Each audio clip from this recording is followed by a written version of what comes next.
పల్నాడు జిల్లా నరసరావుపేటలో TDP YCP శ్రేణుల మధ్య వాగ్వాదం చోటు చేసుకుంది. ఎన్నికల ప్రచారంలో భాగంగా నియోజకవర్గంలో టీడీపీ ఇన్ఛార్జి చెదలవాడ అరవిందబాబు 5వ వార్డు క్రిస్టియన్ పాలెంలో పర్యటించారు. టీడీపీ నేతలను వార్డులో పర్యటించడానికి వీల్లేదని వైసీపీ వర్గీయులు రాళ్లు సీసాలతో దాడికి పాల్పడ్డారు. ఈ దాడిలో 3 టీడీపీ కార్యకర్తలకు తీవ్ర గాయాలవ్వడంతో ఆసుపత్రికి తరలించారు. ఈ మేరకు టీడీపీ నేతలు పార్టీ కార్యాలయం నుండి అంబేద్కర్ విగ్రహం వరకు భారీ ర్యాలీ నిర్వహించి ఆందోళన చేపట్టారు.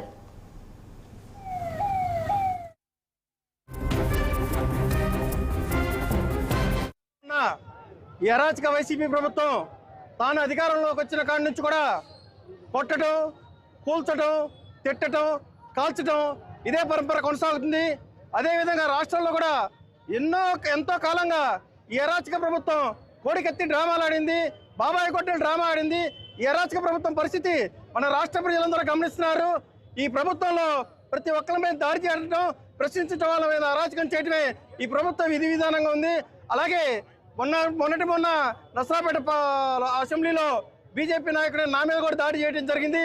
ఆ రోజున తెలుగుదేశం, జనసేన నాయకులందరూ కూడా వారి మద్దతు ప్రకటించి ఈ ప్రభుత్వ వైఖరిని విమర్శించడం జరిగింది.